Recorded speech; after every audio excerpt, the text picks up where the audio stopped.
Hey guys, welcome back. Today we're going to look at this bike. This is an electric bike, but it's a very special electric bike. This is one of the fat tire electric bikes.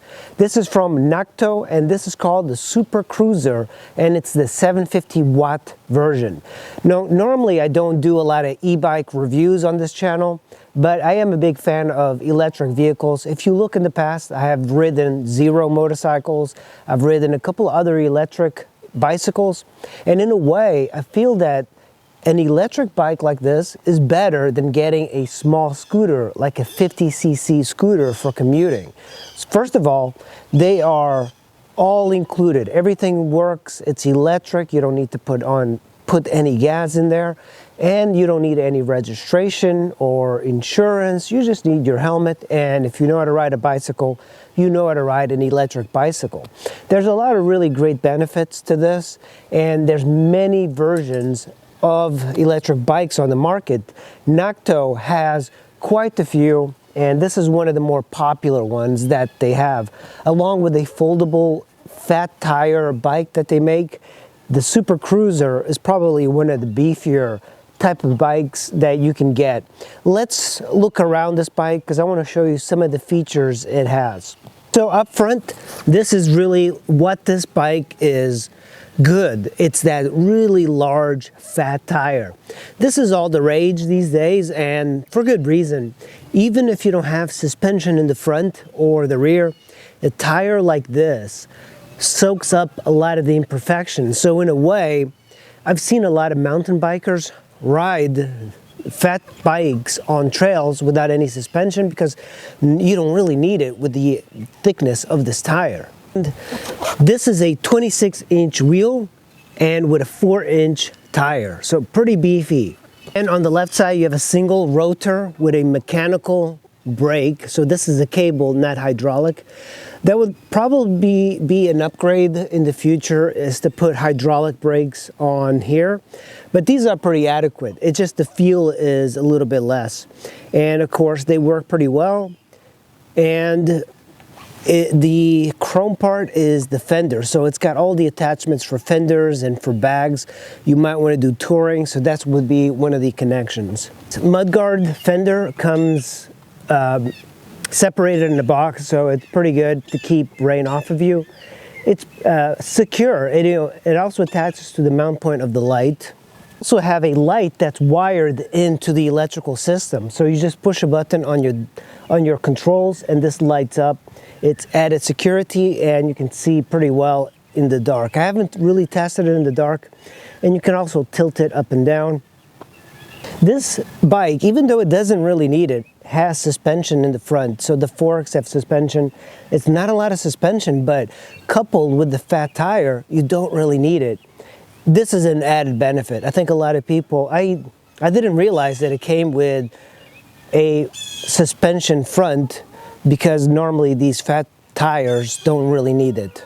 Super Cruiser, it just has Cruiser, but it is their Super Cruiser labeled 750 watts on their website.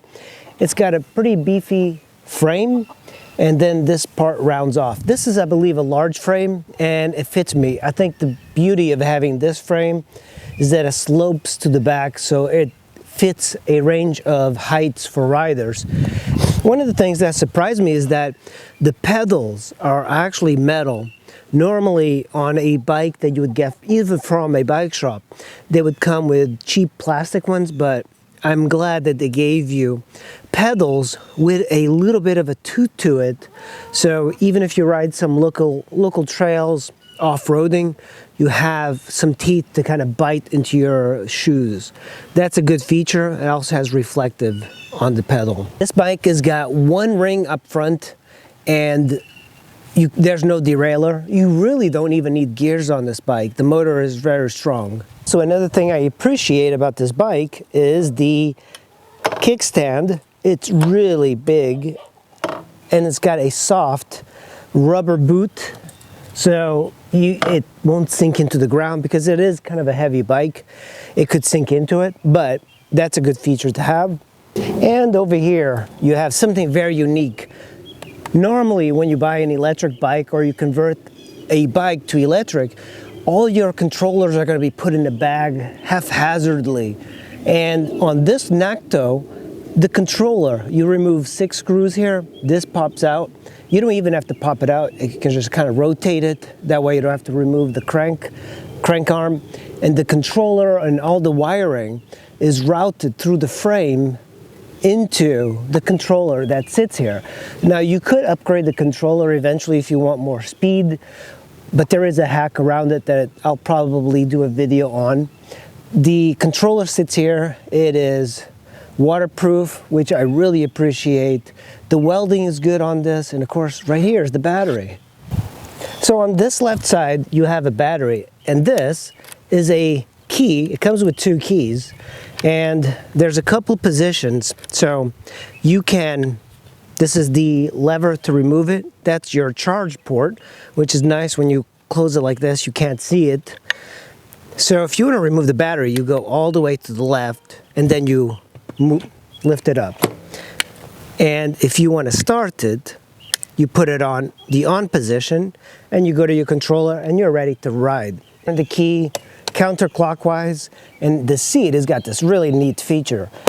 You flip it up so you can clear the battery when you pull it out like that. It goes right in, and you just drop it. There's a 3-pin connector at the bottom, and you just turn it, and the battery is locked in here. And then you can turn it to the on position, close the seat. So this seat, I like the color, I like the styling, and it's also very wide, so it makes it much more comfortable. And you know, it's got this, which is a little bit of a rubber dampening, so even though it doesn't have rear suspension, you really don't need it with the sizes of the tires. But with this rubber, it makes it much more comfortable to ride for long sustained periods of time. And then of course I appreciate that they did this. You can just kind of lift it out of the way. This is also adjustable. If you loosen this up, you can adjust it up and down. So if you're a shorter rider, push it in a little bit. And very well made, very, very well designed. In the rear, you have a derailleur. So you do have 1, 2, 3, 4, 5, 6 cogs in the rear, but you don't really need it. This is a Shimano Tourney TZ rear derailleur. It came out of the box fully adjusted without having me to adjust anything. It just worked out really great. The only thing you really have to do is just put it together, and I have a video showing how to do this Nakto Super Cruiser. It comes in a box, and it's, I would say, 80% assembled. And here we have a hub motor. This is the 750 watt version.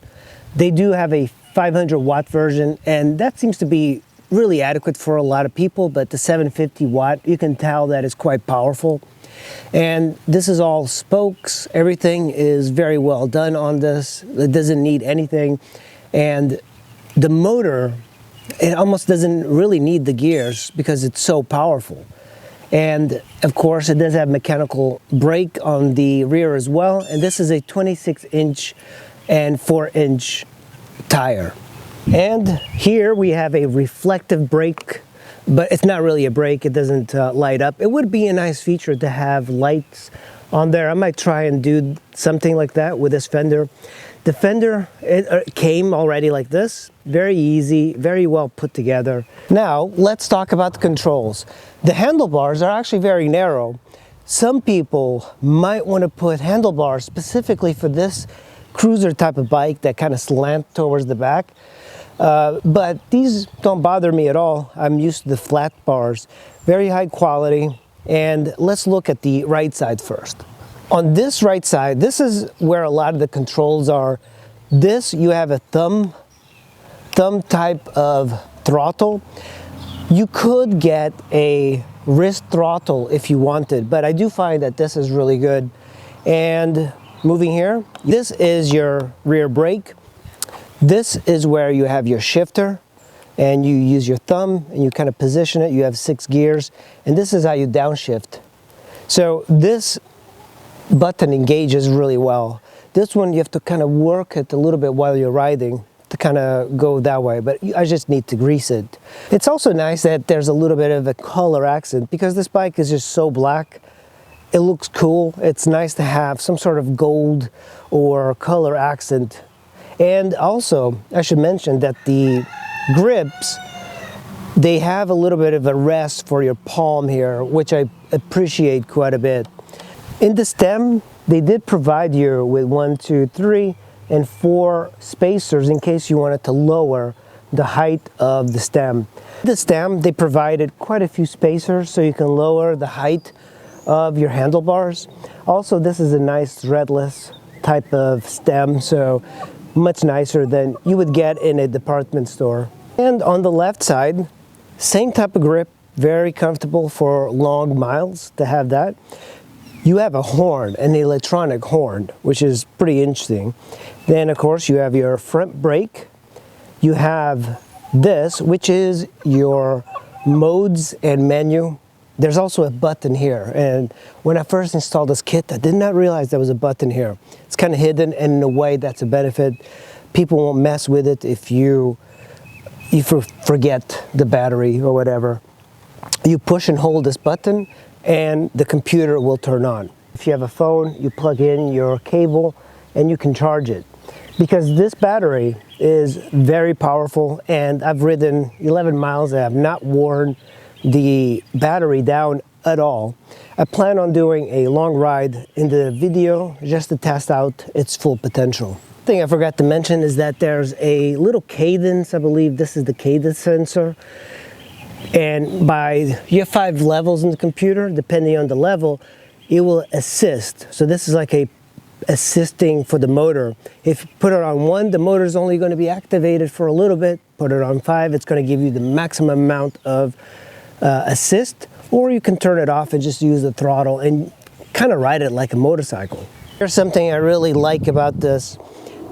All the cables for the brakes go on the right side, and all the cables for the controller go on the left side, but they all go down the frame and there's no wires on the outside. So these are the wires going from the levers and the controls in the front down the down tube into the controller. Now we're looking at the display. I love these digital displays. They're getting so much better all the time. So I have the controller. Let's power it up. You push and hold the button. This is the Linghue M6C, and of course very easy to read. This is your speed. You can change it between miles per hour and kilometers. You have your energy bar, which is your battery up on the top, and then you have the PAS, which is like the pedal assist mode, and then you have eco, and over here you have your odometer. To toggle it, you use your left display and you can go up. PAS is pedal assist, and 1, 0 is no power at all to the battery. So you're basically just pedaling this bike. And then you have 1, gives you a little assist, and then all the way to 5, which is what they call sport. There is a way to hack this by changing the wheel sizes. Apparently, I have not done that. And of course, you have the odometer. I've only done 11 miles on here. And in this ride, I'm going to do a ride from the north of Washington, D.C., actually in the suburbs, even further, all the way to the National Harbor, just to see how well this thing will handle.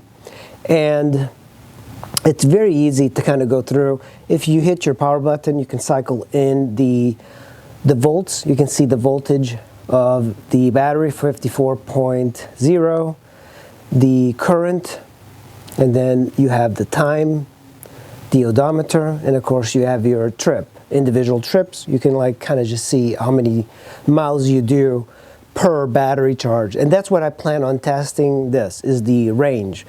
So this is how you go up and down, and the menus, that's the horn. You can push up on this, push and hold it, turns on your headlights, push and hold it to turn off. Let's test out that light. It's, you know, you could actually see it during the day. I haven't tested it at night, but I do like it even for added visibility. Well guys, I hope you enjoyed this review And first look of this Nakto Super Cruiser 750 watt e-bike. I love e-bikes. I think they're probably one of the better ways to get around in a congested city like where I live. But often I think, why get a 50cc scooter when these give you much more benefit? For example, riding on the sidewalk, use of trails, bicycle trails. In the DC area where I live, there's tons of these trails everywhere. So often I wonder if there is such a need for a 50cc anymore in the city. Some of them are very fun to ride. You know, I had my Yamaha C3, I had my Ruckuses. I would take this over a Ruckus or a C3, even though they're pretty darn cool. I love that I can go on the bicycle trails all over using this thing. Nobody's going to really care. It's very quiet. Nobody is going to get upset. And if you ride around the Washington, D.C. area, you see tons of these bikes everywhere. Electric bikes are all the rage in big cities. Well, that's the end of this video. I hope you enjoyed this video. I'll put the link of this bike in the description below. This is the Nakto Super Cruiser 750 watt. They have other bikes. You know, there's many of these bikes available, and I think this is their best offering. I love the fat bike style. It's very comfortable to ride. And that's pretty much it. I hope you enjoyed the video. Make sure to like and subscribe, and I will see you in the next video. Thanks for watching.